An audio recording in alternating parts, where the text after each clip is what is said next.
ప్రభునందు ప్రియమైన సహోదరి సహోదరులారా, ప్రభు పాద సన్నిధికి చేరి వచ్చిన మీ అందరికీ మన ప్రభువును రక్షకుడైన యేసుక్రీస్తు వారి నామములో శుభాభివందనాలు తెలియజేస్తున్నాను.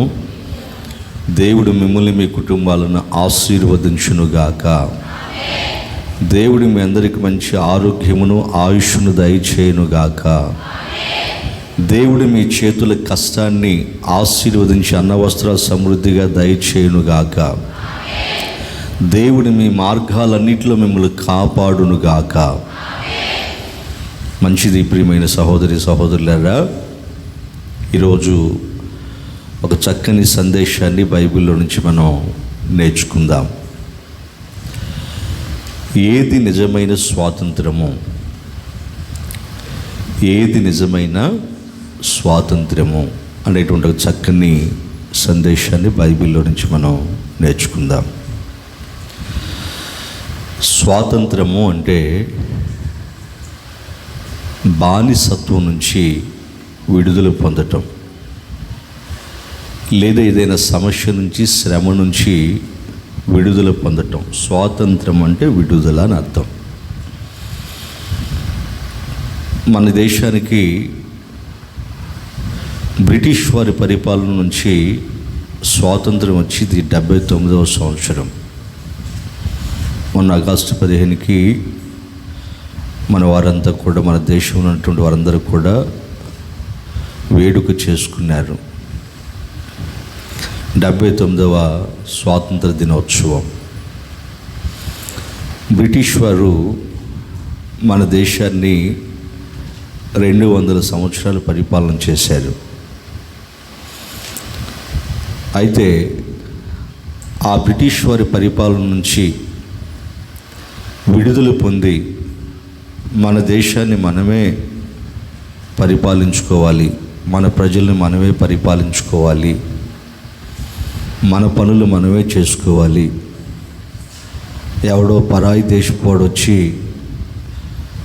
మన మీద అధికారం చలాయించేటువంటి, పెత్తనం చలాయించేటువంటి దేశం మంద కదా అని మన దేశంలో ఉన్నటువంటి మహానుభావులంతా కూడా తెల్లవారి యొక్క బానిసత్వం నుంచి విడుదల పొందటానికి, మన దేశాన్ని విడిపించడానికి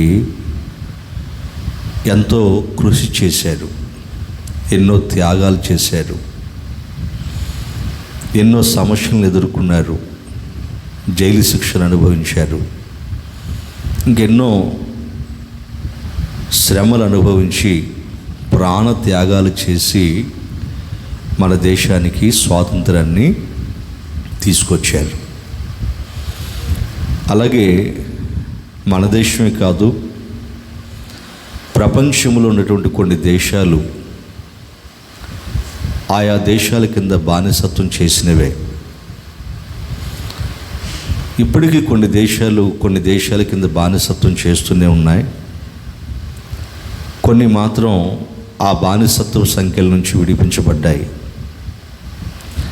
ఎందుకంటే వారు పోరాటం చేస్తున్నారు, మా దేశం మాకు కావాలి, మా ప్రజలు మేమే పరిపాలన చేసుకుంటామని.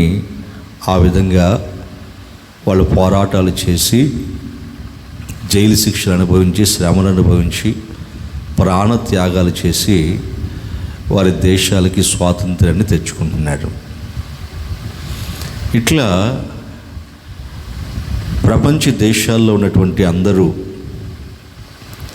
ఏ దేశమైతే ఇంకొక దేశం కింద బానిసత్వం చేస్తుందో ఆ దేశ బానిసత్వ సంఖ్యల నుంచి విడిపించబడాలని ఎన్నో త్యాగాలు, ఎన్నో సమస్యలను ఎదుర్కొని, ఎన్నో ప్రాణాలు పోగొట్టుకొని వారు వాళ్ళ దేశానికి స్వాతంత్రం తెచ్చుకుంటున్నారు కదా. అలా స్వాతంత్రం తెచ్చుకున్నటువంటి ఆ దేశాలు మరలా ఏ దేశం కింద నుంచి వాళ్ళు విడిపించబడ్డారో ఆ దేశం యొక్క అధికారం కింద, ఆ దేశపు అధికారానికి లోబడాలనుకుంటారా? ఏ దేశం నుంచి వాళ్ళు విడుదల పొందారో ఆ దేశానికి మరలా లోబడాలనుకుంటారా? ఆ దేశపు వారు మమ్మల్ని అధికారం చేయాలనుకుంటారా? చెప్పండి, అనుకుంటారా? అనుకోరు. పంజరంలో నుంచి ఒకసారి ఎగిరిపోయిన పక్షి మరలా అది పంజరంలోకి రావాలనుకోదు. వేటగాని ఉరి నుంచి తప్పించుకున్న లేడీ మరలా ఆ ఉరిలోకి రావాలని అనుకోదు. అలాగే దేశ స్వాతంత్రాన్ని సంపాదించుకున్నటువంటి వాళ్ళు మరలా ఏ దేశం కింద అయితే వాళ్ళు బానిసలుగా ఉన్నారో ఆ దేశం యొక్క అధికారం కింద బానిసలుగా ఉండాలని కోరుకోరు. స్వేచ్ఛగా బ్రతకాలని కోరుకుంటారు. కాబట్టి ఈ విధంగా వారి దేశ స్వాతంత్రాల కోసం ఏ దేశాల కింద అయితే వారు బానిసలుగా ఉన్నారో ఆ బానిసత్వం నుంచి వారిని విడిపించుకోవడానికి ఎన్నో త్యాగాలు చేశారు కదా. అలా ఉన్నటువంటి వీళ్ళంతా కూడా వాళ్ళు ఆ యొక్క దేశాలు స్వాతంత్రాన్ని తెచ్చుకుని స్వేచ్ఛగా బ్రతుకుతున్నారు కదా. ఈ విధంగా బ్రతుకుతున్నటువంటి దేశాల్లో స్వాతంత్రం తెచ్చుకుని ఈ విధంగా బ్రతుకుతున్నటువంటి దేశాల్లో నిజమైన స్వాతంత్రం కలిగిందా అని అంటే నిజమైన స్వాతంత్రం కలగలేదనే చెప్పాలి. ఎందుకంటే మన దేశం ఉదాహరణగా తీసుకుంటే మన దేశం బ్రిటిష్ వారి పరిపాలన నుంచి విడుదల పొందింది కదండి. ఆ బానిసత్వపు సంఖ్యల నుంచి విడుదల పొందింది కదా. అలా పొందిన తర్వాత మన దేశంలో ఉన్నటువంటి వాళ్ళే మహనీయులు మన దేశాన్ని పరిపాలించడం ప్రారంభించారు. ఇప్పటికీ మన దేశంలో ఉన్నటువంటి వాళ్ళే మన దేశాన్ని పరిపాలన చేస్తున్నారు. విదేశీయులకి ఆ అధికారాన్ని ఇవ్వట్లేదు వాళ్ళు. ఎందుకంటే మరలా విదేశీయులు వస్తే మరలా మనం లోపరుచుకుంటారేమో, మరలా మనల్ని బానిసలుగా చేస్తారేమోనని ఇప్పటికి మన వాళ్ళు ఏం చేస్తున్నారు? మన దేశంలో ఉన్నటువంటి వాళ్ళే పరిపాలన చేస్తున్నారు. ప్రియమైన దేవుని పిల్లరా, ఇలా మన దేశాన్ని మనమే పరిపాలించుకుంటున్నాం కదా. మరి మన దేశంలో కుల గొడవలు, మత గొడవలు, వర్గం గొడవలు, వర్ణం గొడవలు జరగకుండా ఉంటున్నాయా? చెప్పండి. జరుగుతున్నాయి, జరగట్లేదా? జరుగుతున్నాయి. ఇంకా మన దేశంలో దొంగతనాలు, దోపిడీలు, హత్యలు, అత్యాచారాలు, నేరాలు, ఘోరాలు జరుగుతున్నాయా? జరగట్లేదా? పెద్దవాళ్ళు కబ్జాలు చేస్తున్నారు, భూముల్ని మోసాలు చేస్తున్నారు కదా. ఇప్పటికీ మన దేశంలో రౌడీలు, గోండాలు, నక్సలైట్లు, ఫ్యాక్షనిస్టులు, ఉగ్రవాదులు భయంకరంగా మన దేశంలో ఉన్నారా లేదా? ఉన్నారు. ప్రియమైన దేవుని పిల్లరా, గాంధీ మహాత్ముడు ఒక మాట అన్నాడట. ఎప్పుడైతే మన భారతదేశంలో స్త్రీ అర్ధరాత్రి ఒంటరిగా తిరుగుతుందో అప్పుడే మన దేశానికి నిజమైన స్వాతంత్రం వచ్చినట్లు అన్నాడట. కానీ ఈరోజు ఆ పరిస్థితి ఉందా? చెప్పండి. ఆడగూతురు అర్ధరాత్రి ఒంటరిగా వెళ్తే బ్రతకనిస్తారా? కుక్కలు ఎగబడినట్లుగా ఎగబడతారు. ఆమె బ్రతుకుని కుక్కలు చించిన ఇస్తర్లా చేసేస్తారు కదండి. పట్టపగలే కిడ్నాప్లు చేసి తీసుకెళ్ళి అత్యాచారాలు చేస్తున్న రోజులు ఇవి కదా. ఈ విధంగా మనం ఆలోచిస్తే బ్రిటిష్ వారి యొక్క బానిసత్వం నుంచి మనకి విడుదల కలిగింది కానీ, అంటే శరీర బానిసత్వం నుంచి విడుదల కలిగింది కానీ పాపం అనే బానిసత్వం నుంచి ఇంక విడుదల కలగలేదు. అది మన దేశమే కాదు, ప్రపంచంలో ఉన్న ప్రతి దేశంలో జరుగుతుంది ఇదే. ఒక మన దేశంలోనే కాదు, ఇవన్నీ ప్రపంచంలో ఉన్నటువంటి ప్రతి దేశంలో నేరాలు, ఘోరాలు జరుగుతున్నాయి. హత్యలు, అత్యాచారాలు జరుగుతున్నాయి. దొంగతనాలు, దోపిడీలు జరుగుతున్నాయి. అబద్ధాలు, వ్యభిచారం ఇవన్నీ జరుగుతున్నాయి లేవా? చెప్పండి. అంటే ప్రపంచంలో ఉన్నటువంటి ఆయా దేశాలకి వారు ఏ దేశాల కిందైతే బానిసత్వం చేశారో ఆ బానిసత్వపు సంఖ్యల నుంచి విడుదల కలిగింది కానీ ప్రపంచ మనుషులకి ఏ బానిసత్వం నుంచి విడుదల కలగలేదంటే పాపం అనేటువంటి బానిసత్వం నుంచి విడుదల కలగలేదు. ఈరోజు ప్రపంచంలో ఉన్న ప్రతి ఒక్కరు కూడా ఏ బానిసత్వం కింద ఉన్నారో తెలుసా? పాపం అనేటువంటి బానిసత్వం కింద ఉన్నవారే. బైబిలే చెబుతుంది, నీతిమంతుడు లేడు, ఒక్కడు లేడు. మేలు చేసేవాడు లేడు, ఒక్కడు కూడా లేడు. దేవుని వెతికేవాడు లేడు, ఒక్కడు లేడు. అందరూ పాపం చేసి త్రోవ తప్పి చూసారా పనికి మాలిన వారయ్యారట. అంటే ప్రపంచంలో ఉన్నటువంటి దేశాల ప్రజలు, అధికారులు, నాయకులు వీళ్ళందరూ ఇగో పలానా దేశం నుంచి మేము విడుదల పొందాం, పలానా దేశం నుంచి బానిసత్వ సంఖ్యల నుంచి విడుదల పొందామని వేడుకలు చేసుకుంటున్నారు. కానీ ప్రతి మనిషి ఏ బానిసత్వం కింద ఉన్నాడని బైబిల్ చెబుతుంది తెలుసా? పాపం అనే బానిసత్వం కింద ఉన్నాడు. అర్థమవుతుంది మీకు? పాపం అనే బానిసత్వం కింద ఉన్నాడు మనిషి. ఇంకా ఈ బానిసత్వ సంఖ్యల్లో నుంచి మనిషి విడిపించబడలేదు. ప్రియమైన దేవుని పిల్లరా, ఆయా దేశాలలో ఉన్నటువంటి మహనీయులు, మహానుభావులు అన్నటువంటి వాళ్ళు మరి ఎన్నో త్యాగాలు చేసి స్వాతంత్రాన్ని తీసుకొచ్చారని చెప్పుకుంటున్నాం కదా. బ్రిటిష్ వారి యొక్క పరిపాలన నుంచి విడుదల పొందామని విడిపించారని చెప్పుకుంటున్నాం కదా. మరి పాపం అనేటువంటి బానిసత్వం నుంచి మనం విడిపించేది ఎవరు? అంటే ప్రతి దేశం ఇంకొక దేశంతో కొట్లాడి, అంతే కదండి, ప్రతి దేశం ఇంకో దేశంతో ఏం చేస్తుంది? కొట్లాడుతుంది, పోరాడుతుంది, రక్తము కారునంతగా పోరాడుతుంది, ప్రాణాలు పోయేంతగా పోరాడుతుంది. అలా పోరాడి స్వాతంత్రం తెచ్చుకున్నారు. మరి పాపం అనేటువంటి బానిసత్వం నుంచి విడిపించాలంటే మన తరపున కూడా ఎవరో ఒకళ్ళు పోరాడాలి కదండి, అవునా కదా? మరి మనం పోరాడగలమా? మనం పోరాడామా? చెప్పండి, పోరాడామా? లేదు, మనం పోరాడలేదు. ఎందుకంటే ప్రపంచంలో ఉన్న మనుషులందరూ ఏ బానిసత్వం కింద అని చెప్పాను? పాపం అనే బానిసత్వం కింద, ఆ బానిసత్వ సంఖ్యలతో బంధించబడి ఉన్నారు. మరి అందరూ బంధించబడి ఉన్నప్పుడు మనల్ని విడిపించేది ఎవరు? మనల్ని కాపాడేది ఎవరు? కదా. అసలు బానిస అంటేనే, బానిస తనంతటికి తానే విడిపించుకోగలడా? విడుదల పొందగలడా? పొందలేడు. బానిస అయిన వాడు తనంతటికి తానే విడుదల పొందలేడు. విడుదల పొందాలంటే బానిస కానివాడు, ఆ బానిస విడుదల పొందాలంటే బానిస కానివాడు వచ్చి ఏం చేయాలి? అతని కోసం వెల చెల్లించి అతన్ని విడిపించాలి. వెల చెల్లించాలి అంటే నష్టపరిహారం చెల్లించి అతన్ని విడిపించాలి, అవునా కదా? అలా కాకుండా ఒక బానిస ఇంకో బానిసని విడిపించగలడా? ఒక బానిస ఇంకో బానిసని విడిపించగలడా?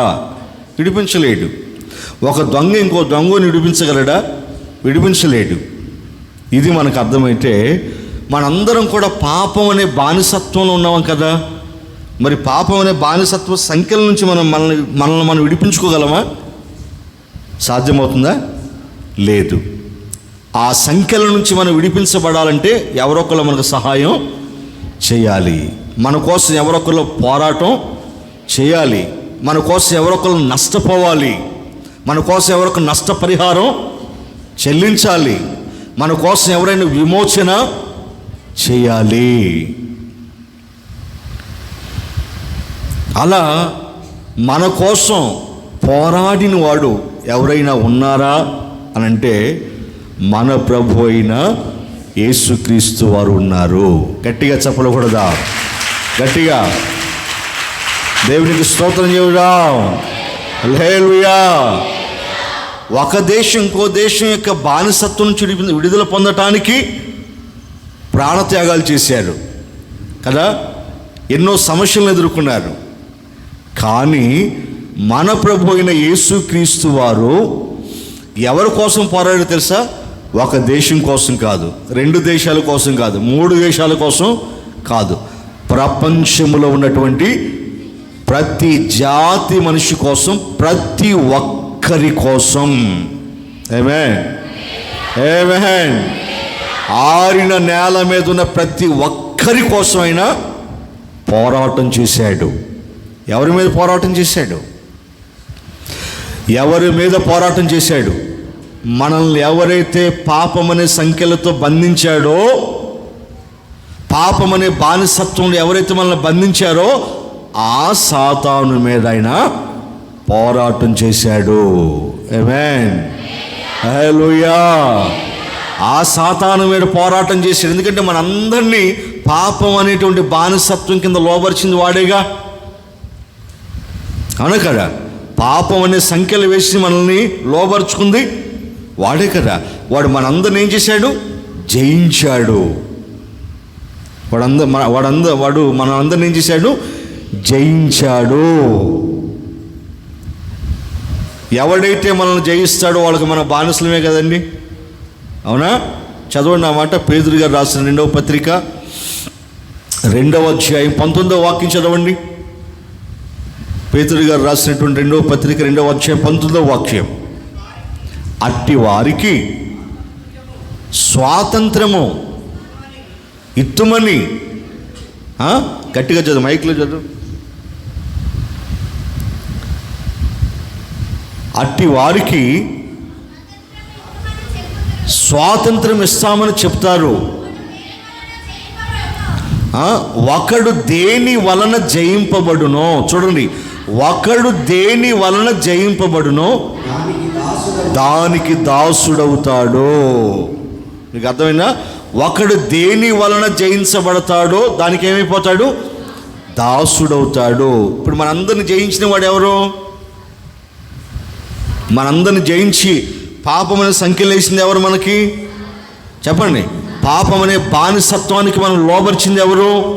సాతాను. మనందరిని ఏం చేశాడు? మనందరి మీద యుద్ధం చేసి, మనందరి మీద పోరాటం చేసి మనందరిని గెలిచాడు వాడు. అంటే మనందరినీ పాపం అనేటువంటి బానిసత్వంలోకి తీసుకెళ్ళిపోయాడు. కాబట్టి వాడు మనల్ని జయించాడు. కాబట్టి ఇప్పుడు మనం ఎవరికి బానిసలుగా ఉన్నాం? వాడికి మనం బానిసలుగా ఉన్నాము. ఇప్పుడు వాడి దగ్గర మనం బానిసలుగా ఉన్నాం. కాబట్టి బానిసలమైనటువంటి మనల్ని విడిపించాలంటే వెల చెల్లించాలి, అంతే కదండి? ఓ బానిసను మనం విడిపించాలంటే ఏం చేయాలి? వెల చెల్లించి వాడిని విడిపించుకొని రావాలి. లేదంటే మా వాడిని పంపించండి అనంటే పంపిస్తారా? ఈజీగా పంపిస్తారా? పంపించరు కదండి. బానిసని విడిపించాలంటే వెల చెల్లించాలి కదా, నష్టపోవాలి, నష్టపరిహారం చెల్లించాలి.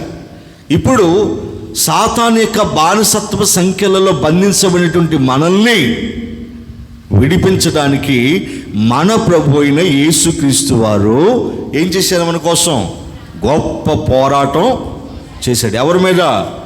సాతాను మీద పోరాటం చేశాడు. సాతాను మీద యుద్ధం చేశాడు. గెలిచాడా? ఓడాడా? చెప్పండి. గెలిచాడు. గట్టిగా చెప్పకూడదా? గట్టిగా గట్టిగా దేవునికి స్తోత్రం చెబుదాం. హల్లెలూయా. గెలిచాడు. ఒకప్పుడు ఫిలిస్తీన్లో గొల్యాత్ అనేటువంటి వాడు ఇశ్రాయేలు మీద సవాల్ చేశాడు కదండి. నన్ను జయించి మీరు ఇశ్రాయేలుని విడిపించుకోండి, నన్ను జయిస్తే మీరు ఇశ్రాయేలుని విడుదల పొందుతారు, మేము మీకు బానిసలం అవుతాం అన్నాడు కదండి. అప్పుడు వాళ్ళ పక్షాన ఎవరు పోరాటం చేశారు? ఇశ్రాయేలు పక్షంగా ఎవరు పోరాటం చేశారు? దావీదు గారు పోరాటం చేశాడు. తన ప్రాణాలని తన ప్రజల కోసం, రాజు కోసం తన ప్రాణాలను అడ్డేశాడు కదా. ప్రాణాలకు తెగించి గొల్యాతు మీద పోరాటం చేశాడు కదండి.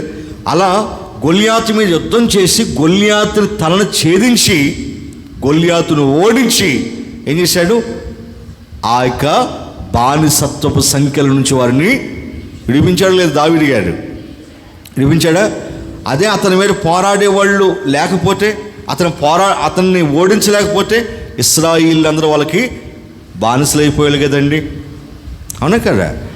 ఫిలిష్తీ వారికి ఇశ్రాయేలీయులు బానిసలుగా మారిపోయేవాళ్ళు. కానీ దావీదు అనేటువంటి ఒక మహానుభావుడు ఏం చేశాడు? గొల్యాతు మీద యుద్ధానికి దిగాడు.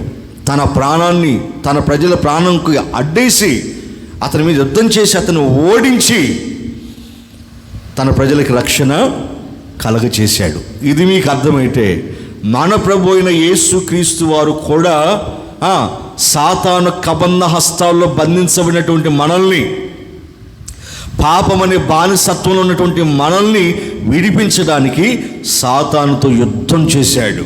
ఎందుకంటే సాతానుతో యుద్ధం చేసేంత ధైర్యం, ఆ బలం మనకు లేదు. ఎందుకంటే మనం అందరం వాడికి బానిసలం. మనందరం ఎవరో వాడికి బానిసలం అయిపోయాం. ఏ విషయంలో? పాపము చేసి వాడికి బానిసలం అయిపోయాం. వాడు మనల్ని, మన శరీరాలని, మన దేహాలని వాడికి ఇష్టం వచ్చినట్టుగా వాడుకున్నాడు. వాడికి ఇష్టమైన పనులు మనతో చేయించుకున్నాడు. మరి బానిసలంటే యజమానులు ఏం చేస్తారండి?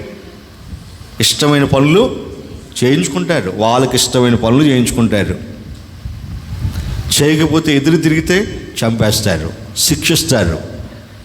ప్రియమైన దేవుని పిల్లరా, మన ప్రభు అయిన యేసుక్రీస్తు వారు సాతాను మీద యుద్ధం చేసి మనల్ని సాతాను యొక్క బానిసత్వం నుంచి, పాపం అనే బానిసత్వం నుంచి విడుదల దయచేశాడు. దాన్ని ఓడించాడు. అంతేకాదు నష్టపరిహారంగా, వెలగా, విమోచనగా ఆయన ఏం చేశాడు తెలుసా? తన రక్తాన్ని మన కోసం చిందించాడు. గట్టిగా చెప్పకూడదా? గట్టిగా దేవునికి స్తోత్రం. ఆయన రక్తాన్ని మన కోసం వెలగా పెట్టాడు. ఎలా? వెలగా, విమోచన క్రయధనాన్ని చెల్లించాడు. పాప పరిహారార్థంగా తన ప్రాణాన్ని ఇచ్చేశాడు. అలా మనందరినీ పాపం అనే బానిసత్వం సంఖ్యల నుంచి విడిపించాడు. అంటే మనందరికీ దేవుడు నిజమైన స్వాతంత్రమును కలగచేశాడు. ఆమేన్, హల్లెలూయా. ఏది నిజమైన స్వాతంత్రం అంటే పాపం అనేటువంటి బానిసత్వపు సంఖ్యల నుంచి విడిపించబడటమే నిజమైన స్వాతంత్రము. ఇప్పుడు మన దేశాలు, ప్రపంచంలో దేశాలు సంపాదించుకున్న స్వాతంత్రం ఇది కాదు. స్వాతంత్రం ఇది కాదు నిజమైన స్వాతంత్రం. ప్రియమైన దేవుని పిల్లరా, నిజమైన స్వాతంత్రం ఏదంటే మనిషి పాపం నుంచి విడిపించబడాలి. అంటే దొంగతనాలు చేయటం మానుకోవాలి, దోపిడీలు చేయటం మానుకోవాలి, వ్యభిచారం చేయటం మానుకోవాలి, హత్యలు చేయటం మానుకోవాలి, అత్యాచారాలు చేయటం మానుకోవాలి, నేరాలు చేయటం మానుకోవాలి, కబ్జాలు చేయటం మానుకోవాలి, మోసాలు చేయటం మానుకోవాలి. ఇది కదా నిజమైన స్వాతంత్రం కదండి? అవునా కదా? ఇది కదా నిజమైన స్వాతంత్రం అంటే. ప్రియమైన దేవుని పిల్లరా, తెల్లవాళ్ళు మనల్ని విడిచి వెళ్ళిపోయారు. తెల్లవాళ్ళ బానిసత్వం నుంచి మనకు విడుదల వచ్చింది. కానీ నల్లవాళ్ళు మనల్ని ఏం చేస్తున్నారు చెప్పండి?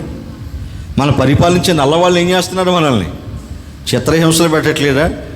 కులాల పేరుతో, మతాల పేరుతో, వర్గాల పేరుతో, వర్ణాల పేరుతో విడదీసి పరిపాలించట్లే మనల్ని? చెప్పండి అమ్మా. నిజమైన స్వాతంత్రం మనకుందా? నేను మొన్న హైదరాబాద్ వెళ్ళాను మన వాళ్ళ దగ్గరికి. వెళ్తే క్రిస్టియన్స్ అంటే ఇల్లు అద్దెకి ఇవ్వట్లేదట. నేను ప్రతి నెల వెళ్ళటానికి, ప్రార్థనకి ప్రతి నెల వెళ్ళటానికి ఒక కొన్ని ఉంటాయి కదండి, ఆ ఫంక్షన్ జరిగేటువంటి హాల్స్ ఉంటాయి కదా, కమ్యూనిటీ హాల్స్. ఆ హాల్ని అడిగితే ఏ కార్యక్రమానికైనా ఇస్తాం కానీ ప్రార్థనకు మాత్రం ఇవ్వను అంటున్నారు కదండి. మన జాతీయ జెండాలో ఎన్ని రంగులు ఉంటాయి? 3 రంగులు. మొదటి రంగు ఏంటి? కాషాయం. రెండవ రంగు ఏంటి? తెలుపు. మూడవ రంగు ఏంటి? ఆకుపచ్చ కదా. కాషాయం ఎవరికి గుర్తు తెలుసా? హిందువులకి. కాషాయం ఎవరికి గుర్తు? హిందువులకి. తెలుపు ఎవరికి గుర్తు తెలుసా? క్రిస్టియన్స్కి. పచ్చ ఎవరికి గుర్తు తెలుసా? ముస్లింలకి. అవునా కదా? చెప్పండి. జాతీయ జెండాని మన వాళ్ళు పైకి ఎగరేశారు కదా. జాతీయ జెండాని ఎగరేశారంటే ఆ జాతీయ జెండాలు ఎవరెవరు ఉన్నారు? హిందూ, క్రిస్టియన్, ముస్లిమ్స్, 3 ఉన్నారు కదండి. చెప్పండి. 3 రంగులు, 3 జాతుల వారికి, 3 మతాల వారికి సాదృశ్యం కదండి. అంటే ఆ జాతీయ జెండాని పైకి ఎగరేసి సెల్యూట్ చేసావంటే ఆ జాతిని నువ్వు గౌరవిస్తున్నావు అని అర్థం. నిజానికి ఆ గౌరవం దేనికి దక్కిందంటే జెండాకు మాత్రమే దక్కింది, మనుషులకు దక్కలే. అవునా కదా? చెప్పండి. మనుషులకు దక్కల ఈ గౌరవం కదండి. క్రిస్టియన్స్ అంటే ఇల్లు అద్దెకి ఇవ్వట్లేదట. క్రిస్టియన్స్ అంటే హాల్స్, ఫంక్షన్ హాల్స్ ఎవరికి? ప్రార్థన అంటే ఎవరట? చూడండి మరి ఈ తేడాలు ఎక్కడవి? ఇప్పటికీ కులాల పేరుతో, మతాల పేరుతో, వర్గాల పేరుతో, వర్ణాల పేరుతో తిట్టుకొని, కొట్టుకొని, చంపుకొని చచ్చిపోవట్లేదా? మణిపూర్లో ఏం చేశారు క్రిస్టియన్స్ని? మణిపూర్లో క్రిస్టియన్స్ని ఏం చేశారు? ఓచకోత కోసారు, తగలబెట్టేశారు, చర్చిల్ని నాశనం చేసేసారు కదండి. ఇదే నిజమైన స్వాతంత్రం? చెప్పండి అమ్మా. స్వాతంత్రం అంటే ఇదా? స్వాతంత్రం అంటే విడుదల. తెల్లవాళ్ళ నుంచి మనం విడుదల పొందామని, తెల్లవాళ్ళ బానిసత్వం నుంచి విడుదల పొందామని చెప్పేసి వేడుకలు చేసుకుంటున్నాం. నిజంగా నిజమైన స్వాతంత్రాన్ని మనం పొందామంటే నిజమైన స్వాతంత్రాన్ని మనం పొందలా. మనకు మనమే కొట్టుకొని చచ్చిపోతున్నాం. మన దేశంలోనే పోలీసు వాళ్ళకి, నక్సలైట్లకి కాల్పులు జరుగుతూ ఉంటాయి కదండి. మన దేశంలోనే పోలీసు వారికి, నక్సలైట్లకి అప్పుడప్పుడు కాల్పులు జరుగుతూ ఉంటాయి. మన దేశంలోనే ఉగ్రవాదులకి, పోలీసు వాళ్ళకి, ఆర్మీ వాళ్ళకి కాల్పులు జరుగుతూ ఉంటాయి. నక్సలైట్లు ఏ దేశానికి చెందిన వాళ్ళు? మన దేశానికి చెందిన వాళ్ళే. పోలీసు వారు ఏ దేశానికి చెందిన వాళ్ళు కదండి. మనం చదువుకునే రోజుల్లో ఒక ప్రతిజ్ఞ చేశాం. భారతదేశము, భారతీయులంతా నా సహోదరులు అన్నప్పుడు నక్సలైట్లని అతను కాల్ చేస్తున్నావు, పోలీసు వాళ్ళని నక్సలైట్లు కాల్ చేస్తున్నారు కదండి. పోలీసు వాళ్ళు ఒక 10 మంది నక్సలైట్లను కాల్చారనుకోండి, కాల్చి ఏం చేస్తారు? మెడల్స్ తీసుకుంటారండి, బహుమానాలు తీసుకుంటున్నారు. మేము 10 మంది నక్సలైట్లు మట్టు పెట్టేశాం. మరి ఆ నక్సలైట్లు ఎవరు? భారతీయులంతా నా సహోదరులు అని చెప్పావు కదా. భారతీయులంతా నా సహోదరులను ప్రతిజ్ఞ చేశావు కదా. మరి నక్సలైట్లు ఎవరు? భారతదేశంలో ఉన్న వాళ్ళే. అలాగే ఒక నక్సలైట్లు ఒక 10 మంది పోలీసులు కాల్చి చంపేశారనుకోండి, నక్సలైట్లు ఏం చేస్తున్నారు? వాళ్ళు పండుగ చేసుకుంటున్నారు. 10 మంది పోలీసులని చంపేశాం అంటే మన దేశంలో ఉన్నటువంటి వాళ్ళు ఏం చేస్తున్నారు? ఒకరి మీద ఒకళ్ళు తిరగబడుతున్నారు, ఒకరిని ఒకరు కొట్టుకుంటున్నారు, తిట్టుకుంటున్నారు, చంపుకుంటూ వేడుకలు చేసుకుంటున్నారు. ఇదే స్వాతంత్రం? చెప్పండి. ఇదే స్వాతంత్రం? కాదు కదండి. స్వాతంత్రం, నిజమైన స్వాతంత్రం ఏది అంటే మనిషి పాపం అనే బానిసత్వం చిడిపించబడాలి. అంటే కులం అనేది ఉండకూడదు, మతం అనేది ఉండకూడదు, వర్గం అనేది ఉండకూడదు, వర్ణ భేదాలు ఉండకూడదు, ఒకరినొకరు కాల్చుకోవటాలు ఉండకూడదు, ఒకరినొకరు దోచుకోవటాలు ఉండకూడదు, ఒకరినొకరు మోసాలు చేసుకోవటాలు ఉండకూడదు, హత్యలు ఉండకూడదు, అత్యాచారాలు ఉండకూడదు, నేరాలు ఘోరాలు జరగకూడదు. అప్పుడే నిజమైన స్వాతంత్రం. ఆ నిజమైన స్వాతంత్రాన్ని ప్రపంచానికి ఇచ్చింది ఎవరు తెలుసా? మన ప్రభు అయిన యేసుక్రీస్తు వారు. ఆమేన్, హల్లెలూయా. ఆయన ఇచ్చినటువంటి స్వాతంత్రంలోకి వచ్చిన ప్రతి ఒక్కరూ ఎలా ఉంటున్నారు? దొంగతనాలు విడిచిపెట్టేశారు, అబద్ధాలాడటం విడిచిపెట్టేశారు, వ్యభిచారాలు చేయటం మానేశారు, హత్యలు చేయటం మానేశారు, అత్యాచారాలు చేయటం. ఎవరు? యేసు ప్రభువుని ఎరిగిన వాళ్ళు, పాపం అనే బానిసత్వం నుంచి విడిపించబడిన వాళ్ళు. అవునా కదా? ఇలా మనల్ని విడిపించింది ఎవరు అని అంటే మన ప్రభు అయిన యేసుక్రీస్తు వారు.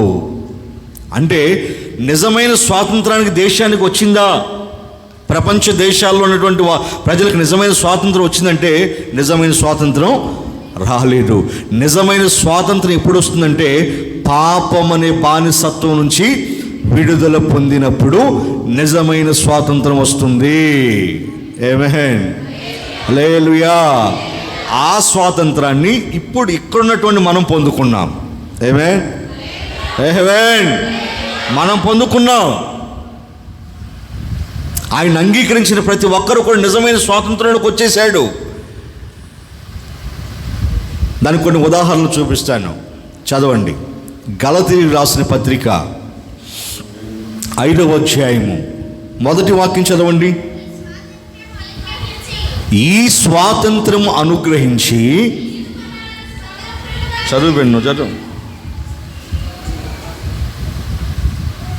గలతీయులకు రాసిన పత్రిక 5వ అధ్యాయం 1వ వాక్యం.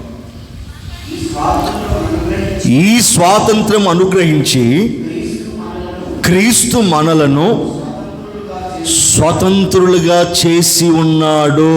గట్టిగా చప్పలు కొడదాం, గట్టిగా గట్టిగా గట్టిగా దేవునికి స్తోత్రం చెప్పండి, గట్టిగా. హల్లెలూయా. ఈ స్వాతంత్రము మనకు అనుగ్రహించి దేవుడు మనల్ని స్వతంత్రులుగా చేసి ఉన్నాడు. నిజమైన స్వాతంత్రం ఆయన మనకి ఇచ్చాడని చెప్తున్నాడు. ఏ స్వాతంత్రం ఇచ్చాడు మనకి? ఏ స్వేచ్ఛనిచ్చాడు? దేని నుంచి విడుదల దయచేశాడు? స్వాతంత్రం అంటే ఏంటని చెప్పాను. స్వాతంత్రం అంటే విడుదల. దేని నుంచి మనకు విడుదల కలిగజేశాడు? ఆయనను అంగీకరించిన మనందరికీ దేని నుంచి విడుదల కలిగించాడు? పాపం అనే బానిసత్వం నుంచి విడుదల కలిగించాడు. చూసారా? ఈ స్వాతంత్రం మనకు అనుగ్రహించి యేసుక్రీస్తు మనలను స్వతంత్రులుగా చేసి ఉన్నాడు. కాబట్టి మీరు స్థిరముగా నిలిచి, కాబట్టి చూడండి, కాబట్టి మీరు స్థిరముగా నిలిచి అంటే మళ్ళీ పడిపోవద్దు. అర్థమవుతుంది మీకు? ఇందా చెప్పాను కదా, పంజరం నుంచి తప్పించుకున్న పక్షి మరలా పంజరంలో రావాలనుకుంటుందా? వేటగాని ఉరి నుంచి తప్పించుకున్న లేడీ మరలా ఆ యొక్క ఉరిలోకి రావాలనుకుంటుందా? అలాగే ఒక దేశం నుంచి స్వాతంత్రాన్ని పొందినటువంటి ఒక దేశం మరలా ఆ దేశం యొక్క బానిసత్వంలోకి వెళ్ళాలనుకుంటుందా? చెప్పండి, అనుకుంటుందా? ఎలా అనుకోవో, పాపం అనే బానిసత్వం నుంచి మనకు విడుదల కలిగించి మనల్ని ఏం చేశాడు ప్రభు? స్వతంత్రులుగా చేశాడు, స్వేచ్ఛనిచ్చాడు మనకి కదా. కాబట్టి ఇప్పుడు ఈ స్వాతంత్రంలో మనం ఎలా ఉండాలి? స్థిరంగా ఉండాలి. ఎలా ఉండాలి? స్థిరంగా ఉండాలి. ఇంకా మరలా దాస్యమను కాడి కిందకి చిక్కుకొనకుడి. స్తోత్ర.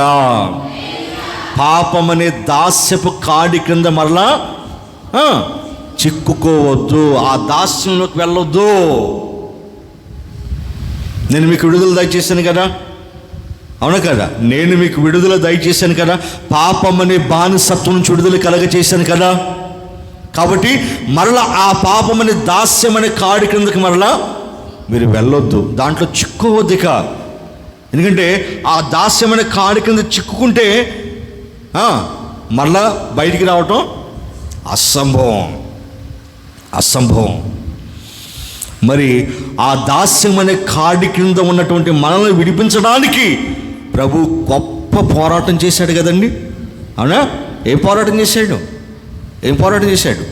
దేవుడుగా ఉన్నవాడు మానవునిగా భూమి మీదకి వచ్చాడు. మామూలు విషయం కాదు ఇది, అవునా? మానవుడిగా ఉన్నవాడు దాసునిగా మారాడు, దాసునిగా ఉన్నవాడు దరిద్రునిగా మారాడు. మన కోసం కష్టాలు, నష్టాలు, శ్రమలు, బాధలు, బలహీనతలు, అవమానాలు, నిందలు, ఆకలి దప్పులు. ఎంత పోరాటం అనుకుంటున్నారు? ఇది మామూలు పోరాటం కాదు కదండి. ఆ తర్వాత సిలువ శ్రమలనైనా అనుభవించాడు కదా. ముళ్ళ కిరీటం పెట్టి పిడిగుద్దులు గుద్ది ఉమ్మి వేసి కొరడాలతో కొట్టి ఆయన దేహాన్ని చీల్చేసి ఆయన వస్త్రాలు తీసేసి మేకులు కొట్టి ఆయన్ని సిలువ వేసి చంపేసరికి ఎంత భయంకరమైన పరిస్థితి ఇది, ఎంత శ్రమ అనుభవించాడు. ఇదంతా ఏమనుకుంటున్నారు? యేసు ప్రభువారు మన కోసం చేసిన పోరాటం, యుద్ధం. ఎవరి మీద? సాతాను మీద మన పక్షంగా యుద్ధం చేశాడు. దేవునికి స్తోత్రం. మన పక్షంగా పోరాడాడు, మన కోసం తన ప్రాణాన్ని అర్పించాడు. దేశ స్వాతంత్రం కోసం ఎందరో మహానుభావులు ప్రాణాలు పెట్టారు కదండి, దేశ స్వాతంత్రం కోసం. అలాగే ప్రపంచంలో ఉన్నటువంటి ప్రజల పాపాల నుంచి విడుదల పొందడానికి ఎవరు ప్రాణం పెట్టారు? ప్రభు అయిన యేసుక్రీస్తు వారు మనందరి పాపాల నిమిత్తమైన ప్రాణం పెట్టి మనకు స్వాతంత్రమును దయచేశాడు. ఆమేన్, ఆమేన్. నిజమైన స్వాతంత్రాన్ని మనం పొందుకున్నాం. నిజమైన స్వాతంత్రాన్ని దేవుడు మనకి అనుగ్రహించాడు. ఆమేన్, హల్లెలూయా. నిజమైన స్వాతంత్రం పొందుకున్నాం మనం. ఏది నిజమైన స్వాతంత్రం అంటే పాపమనే బానిసత్వం నుంచి విడిపించబడటం, అదే నిజమైన స్వాతంత్రము. కాబట్టి దేవుడు మనల్ని స్వతంత్రులుగా చేశాడు. కాబట్టి ఇక మీదట మన పాపం అనే బానిసత్వం కింద చిక్కుకోకూడదు.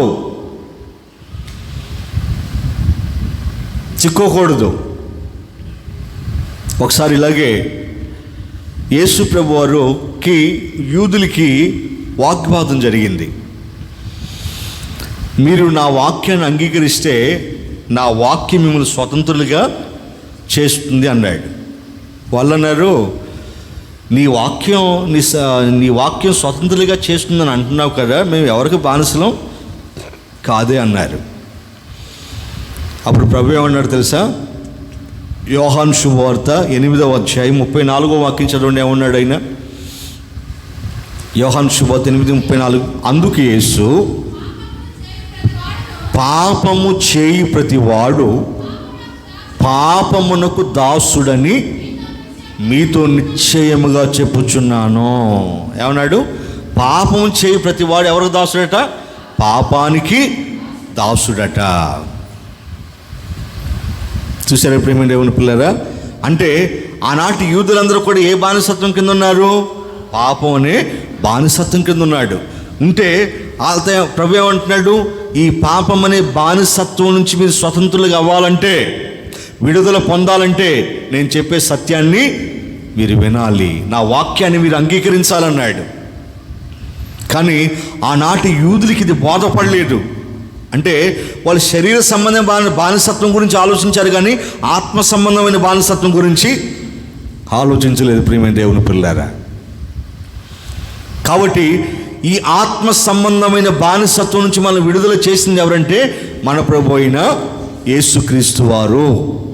కాబట్టి ఇలా ఈ బానిసత్వం నుంచి విడుదల పొందిన మనము ఇక మరలా పాపం అనే దాస్యం అనే కాడి కింద మనం చిక్కుకోకూడదు. అంటే పాపము జోలికి ఇంకా వెళ్ళకూడదు, మరలా ఆ బానిసత్వంలోకి మనం వెళ్ళకూడదు. వెళ్తే మనంత అజ్ఞానులు బుద్ధిహీనులు ఇంకొకళ్ళు ఉండరు, మనంత భ్రష్టులు ఇంకొకళ్ళు ఉండరు. ఇక వెళ్తే కుక్క తన వాంతికి తాను తిరిగినట్టే, కడగబడిన పంది మరలా బురదలోకి వెళ్ళి దొరికినట్టే. మరలా పాపం జోలికి వెళ్తే మనం, అర్థమవుతుందా? ఎందుకంటే మన పాపం జోలికి వెళ్ళకుండా ఉండాలంటే పాపం అనే బానిసత్వం నుంచి మనం విడిపించాలని మన ప్రభు ఎంత కష్టపడ్డాడు, ఎంత పోరాటం చేశాడు. తన ప్రాణాన్ని మన కోసం బలిగా అర్పించాడు. ఆమేన్, ఆమేన్. అంత కష్టపడ్డాడుగా, అంత పోరాటం చేశాడు కదా. మరి ఆయన విడిపించకపోతే మనంతగా మన పాపాన్ని బానిసత్వం నుంచి విడిపించుకోగలమా? చెప్పండి, విడిపించుకోగలమా? పాపం సంఖ్యలను విడిపించుకోగలమా? మన చేత కాదు. మరి ప్రభు అని యేసుక్రీస్తు వారు మన పాపం అనే సంఖ్యల నుంచి విడిపించాడు కదా. ఇక మీదట మన పాపం జోలికి వెళ్ళకూడదు. అందుకే అపోస్తలుడైన పౌలు గారు ఏమంటున్నాడు చదవండి. రోమిలికి రాసిన పత్రిక 6వ అధ్యాయము 12వ వాక్యం. ముందు 2వ వాక్యం చదవండి. కాబట్టి 2వ వాక్యం, ముందు 2వ వాక్యం చదవండి. 12:6 2వ వాక్యం.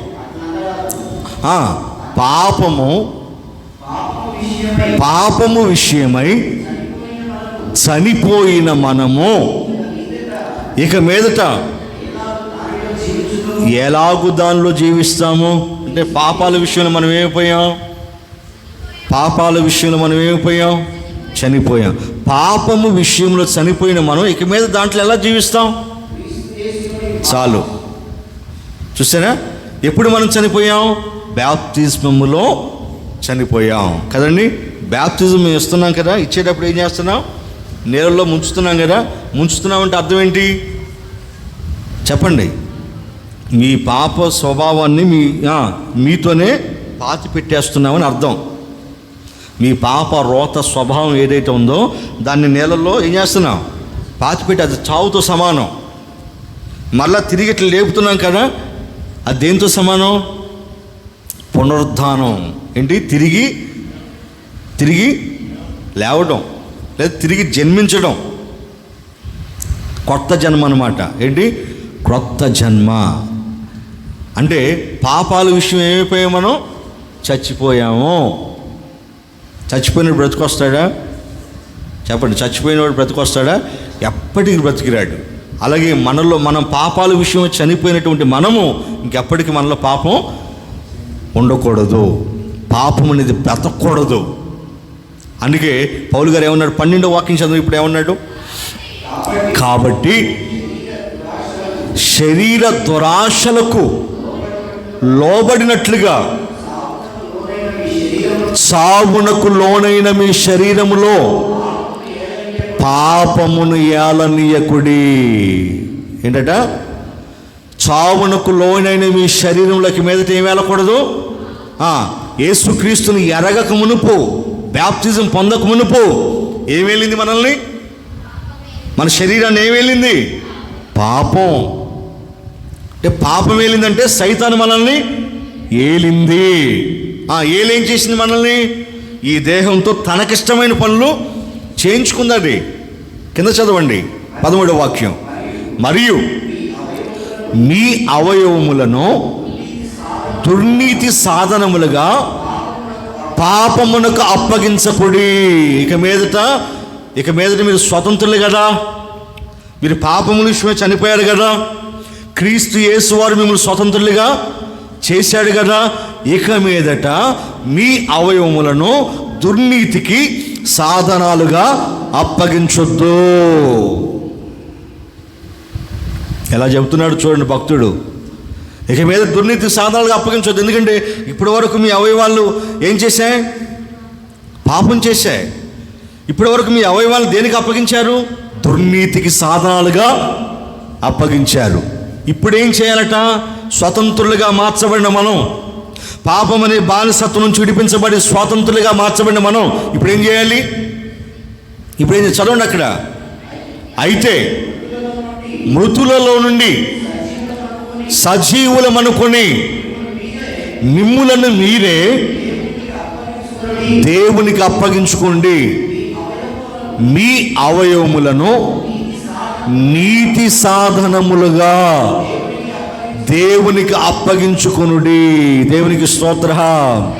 హల్లెలూయా. పాపం అనే బానిసత్వం నుంచి విడుదల పొందినటువంటి మనము ఇప్పుడు మన దేహంలో ఉన్న అవయవాల్ని దేనికి అప్పగించాలట? నీతికి సాధనములుగా. సాధనం అంటే పనిచేసే పనిముట్టు. సాధనం అంటే ఏంటి? పనిచేసే పనిముట్టు. వస్తువుతో పనిముట్టుతో మనం ఏం చేస్తాం? పని చేస్తాం. అంటే దేవుని పనికి సాధనాలు ఏంటి? మన దేవుని పని చేయమంటున్నాడు కదా. నీతికి సాధనాలుగా మీ దేహాన్ని, మీ అవయవాలను అప్పగించుకోండి అంటున్నాడు. దేవుని పనికి సాధనాలు ఏంటి? మన అవయవాలే. మన అవయవాలతో మనం ఏం చేయాలట? దేవుని పనులు. అంటే దేవుని మంచి పనులు మనం చేయాలి.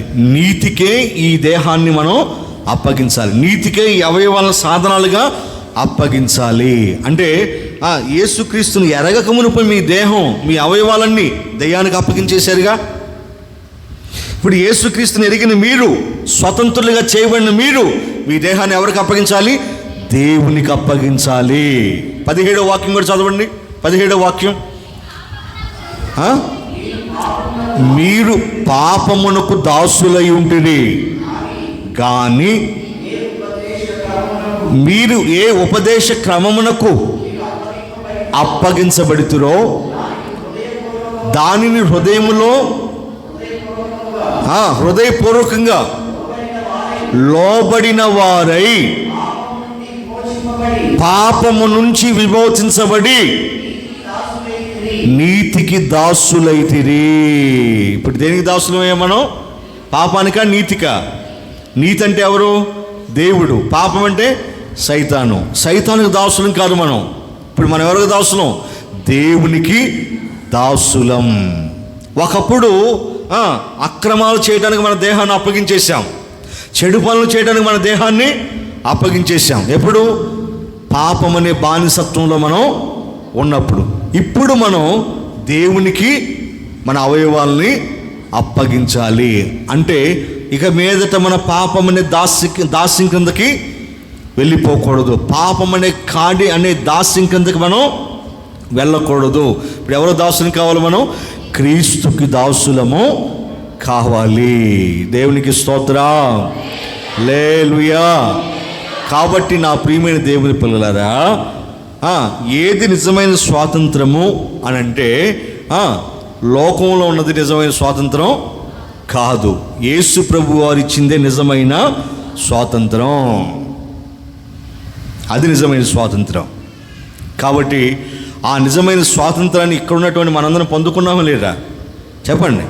ఇదే స్వాతంత్రాన్ని ప్రపంచ ప్రజలందరూ కూడా పొందుకోవాలి. ఎందుకంటే ఆయన మార్గాన్ని ఏర్పాటు చేశాడు మనకి. ఈ స్వాతంత్రాన్ని అందరూ పొందుకున్నారంటే అందరూ పొందుకోలేకపోయారు. ఆయన యందు విశ్వాసం ఉంచిన వారే ఈ స్వాతంత్రాన్ని పొందుకోగలరు, స్వతంత్రులుగా చేయబడగలరు. లేదు అనుకుంటే వారు యేసుక్రీస్తుని ఎరగకపోతే వారు బ్రతుకు దినాలన్నీ కూడా పాపం అనే బానిసత్వం కింద వాళ్ళు బానిసలే.